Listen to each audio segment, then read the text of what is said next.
فأصبحنا بنعمة الإيمان والإسلام ليزدادوا إيمانا مع إيمانهم.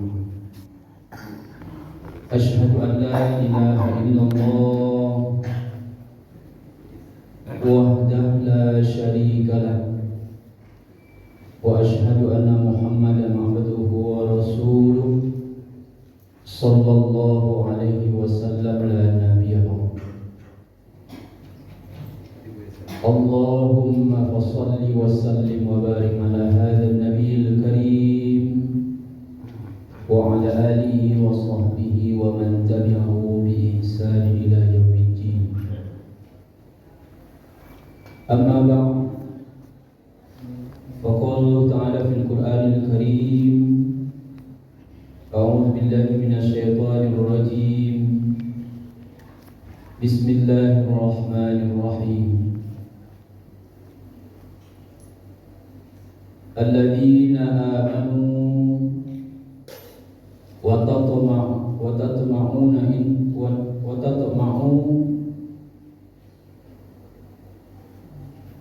قلوبهم بذكر الله ألا بذكر الله تطمئن القلوب. صدق الله العظيم.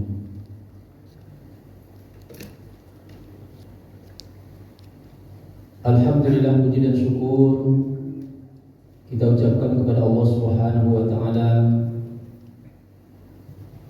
Pagi ini kita kembali dibangunkan oleh Allah. Setelah tadi malam kita tertidur pulas, maka tidak ada kata yang kita ucapkan kecuali pujian kepada Allah Subhanahu wa taala. Alhamdulillahilladzi ahyana. Kemudian Allah sempurnakan nikmat hidup kita dengan nikmat sehat wal afiyah. Yalah sehat Bapak Ibu. Alhamdulillah. Mudah-mudahan kesempatan hidup yang masih Allah berikan ini, kesehatan dan kesempatan, kita pergunakan semaksimal mungkin untuk menjadikan setiap aktivitas kita bernilai ibadah dalam pandangan Allah. Terlebih-lebih lagi hari ini adalah bulan Ramadan, bulan dilipat gandakannya perhitungan amal ibadah kita. Salawat serta salam mari kita doakan kepada Allah, semoga Allah sampaikan untuk Nabi kita Muhammad sallallahu alaihi wasallam. Allahumma shalli ala Muhammad wa ala ali Muhammad. Mudah-mudahan salawat dan salam kita mampu mengundang datangnya syafaat dari Rasulullah sallallahu alaihi wasallam, dan semoga Allah perkenankan doa kita bisa bersama Rasulullah sallallahu alaihi wasallam di surga Firdaus hendaknya. Amin ya rabbal alamin. Bapak dan Ibu kaum muslimin, kaum muslimat wafillah rahimakumullah. Kajian subuh ini diamanahkan oleh pengurus dengan judul Kunci Ketenangan Hati Ketika Dilanda oleh Ujian dan Cobaan. Bapak dan Ibu kaum muslimin, kaum muslimat wafillah, Allah katakan setiap manusia itu tidak akan dibiarkan mengucapkan amanu billah, beriman kepada Allah Subhanahu wa taala sebelum Allah uji keimanan kita. Ujian dan cobaan adalah bukti kasih sayang Allah kepada kita orang-orang yang beriman. Karena dengan ujian dan cobaan itu Allah ingin membuktikan siapa di antara kita yang paling baik amalnya. Khalaqal mauta wal hayat liyabluwakum ayyukum ahsanu amala. Dengan ujian itu, dengan cobaan itu, Allah ingin melihat siapa di antara kita yang paling baik amal. Dalam kehidupan ini setiap manusia diuji oleh Allah. Akan tetapi ujian itu sesuai dengan takaran keimanan kita dan kesanggupan kita.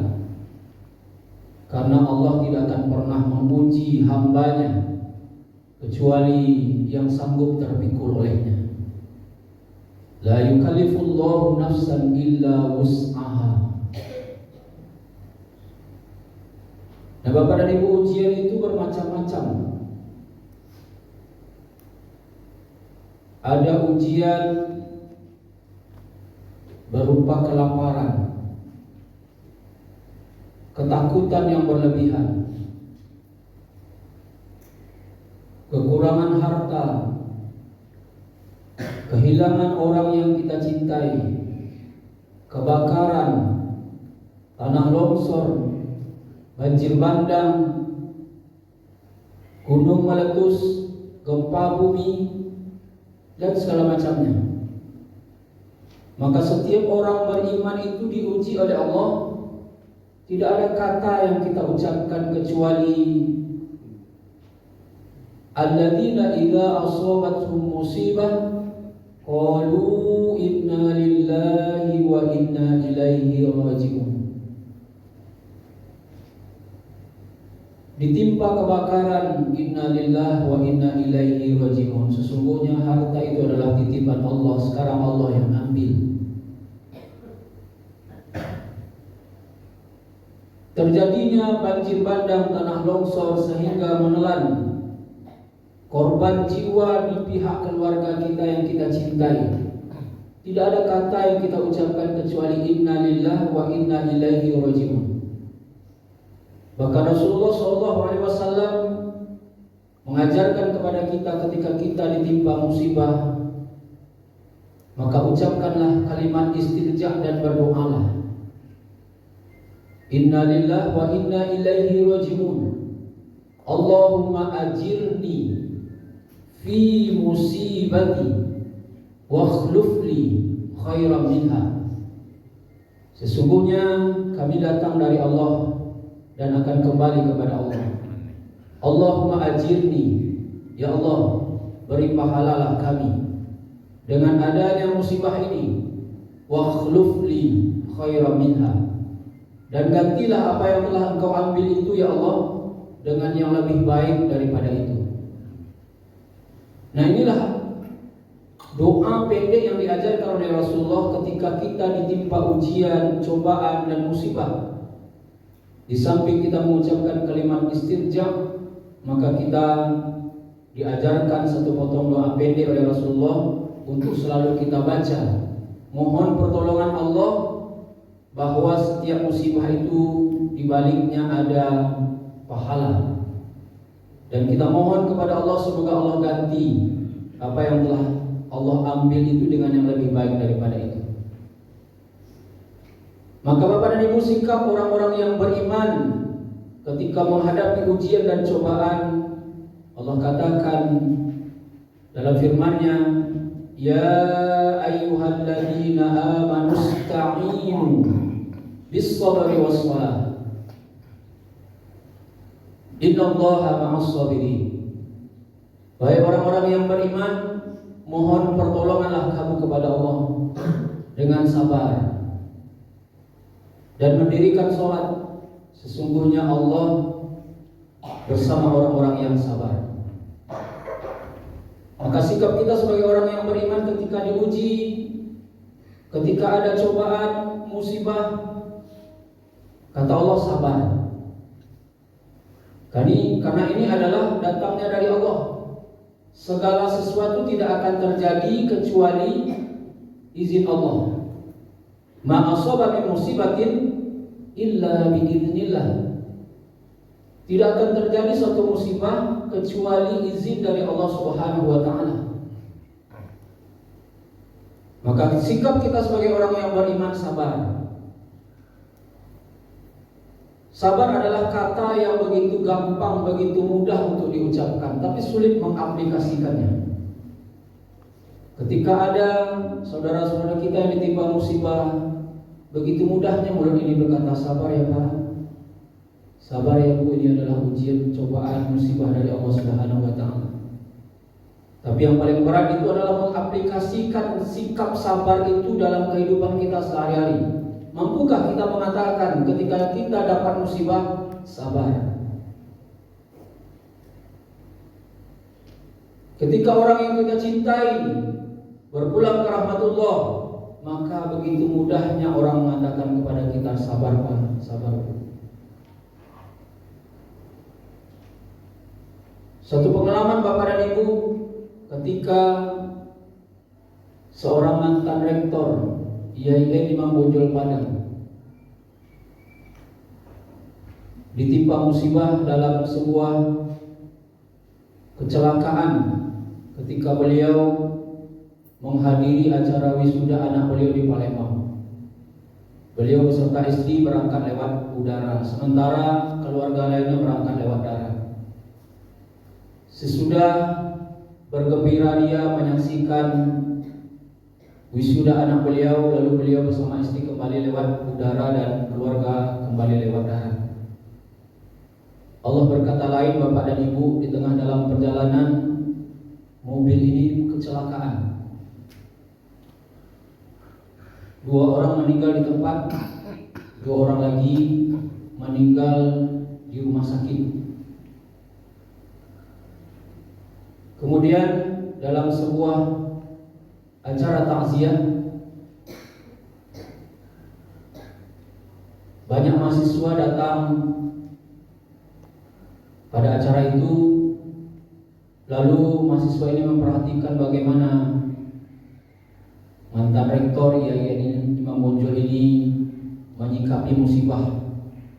4 jenazah langsung terbujur di rumah beliau. Lalu mahasiswa ini iseng bertanya kepada beliau, Pak, kenapa tidak terlihat wajah sedih di wajah Bapak, padahal ini mayat begitu banyak? Apa jawab beliau? Apa yang akan disedihkan? Apa yang akan ditangiskan? Kalaupun akan menangis, tangisilah nasib diri kita yang belum jelas. Kalau yang ini sudah jelas nasibnya ini. Sementara kita, wallahu a'lam, kata beliau. Inilah sikap sabar yang ditunjukkan oleh beliau ketika menghadapi ujian dan cobaan. Anak yang baru diwisuda, baru saja bergembira ria, toh hari ini berganti dengan kesedihan. Tapi kata beliau, kalaupun harus menangis dengan kepergian orang yang kita cintai, menangis itu adalah fitrahnya manusia. Ketika mendapat nikmat kita bergembira ria, ketika mendapat musibah kita bersedih, itu adalah fitrah kita.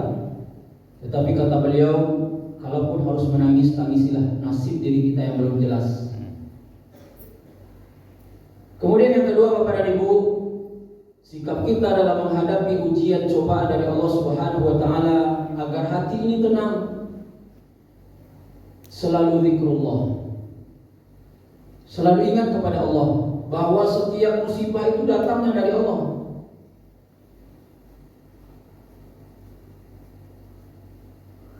Nah, bagi orang yang selalu ingat Allah, maka hatinya akan merasa tenang. Ala bidzikrillah tatma'innul qulub. Ketahuilah hanya dengan mengingat Allah hati akan tenang. Kemudian yang ketiga Bapak dan Ibu, Allah perintahkan kita ketika mendapat musibah, dirikanlah sholat. Karena sholat merupakan mi'rajul mukmin, dan sholat merupakan kedekatan seorang hamba kepada Rabb-Nya, terlebih-lebih lagi di dalam sujud kita. Maka tidak ada keluh kesah kita, curhat kita sebagai orang yang beriman kecuali hanya kepada Allah Subhanahu wa taala. Seberat apapun ujian, sebanyak apapun musibah, kita pulangkan kepada Allah. Kemudian yang berikutnya Bapak dan Ibu, selalu bertawakal kepada Allah.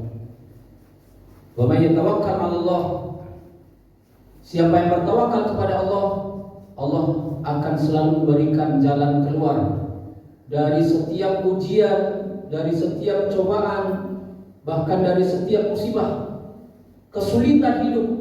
Maka Allah lah yang akan mencarikan jalan keluarnya jika kita selalu bertawakal kepada Allah, berserah diri kepada Allah.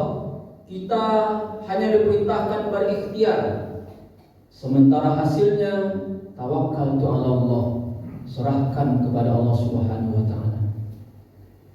Nah, Bapak dan Ibu, ketika kita sebagai orang yang beriman menyikapi ujian dan cobaan itu dengan selalu ingat Allah, selalu bersabar, mendirikan sholat, bertawakal kepada Allah, insya Allah Allah akan memberikan ketenangan ke dalam hati kita.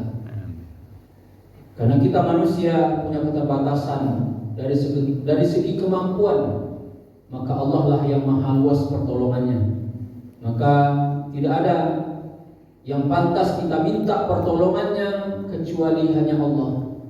Makanya setiap sholat kita melafazkan Iyyaka na'budu wa iyyaka nasta'in. Hanya kepada Allah saja kita mohon pertolongan dari setiap ujian dan cobaan yang Allah berikan. Karena di balik ujian dan cobaan itu pasti ada hikmah yang bisa kita ambil untuk kita aplikasikan dalam kehidupan sehari-hari. Bapak dan Ibu, itulah kajian singkat yang bisa kita sampaikan, bagaimana kunci ketenangan hati kita dalam menghadapi ujian dan cobaan dari Allah Subhanahu wa taala. Mudah-mudahan ada manfaatnya. Terima kasih atas segala perhatian. Mohon maaf atas segala kekurangan. Billahi taufiq wal hidayah. Wassalamualaikum warahmatullahi wabarakatuh. Waalaikumsalam warahmatullahi wabarakatuh.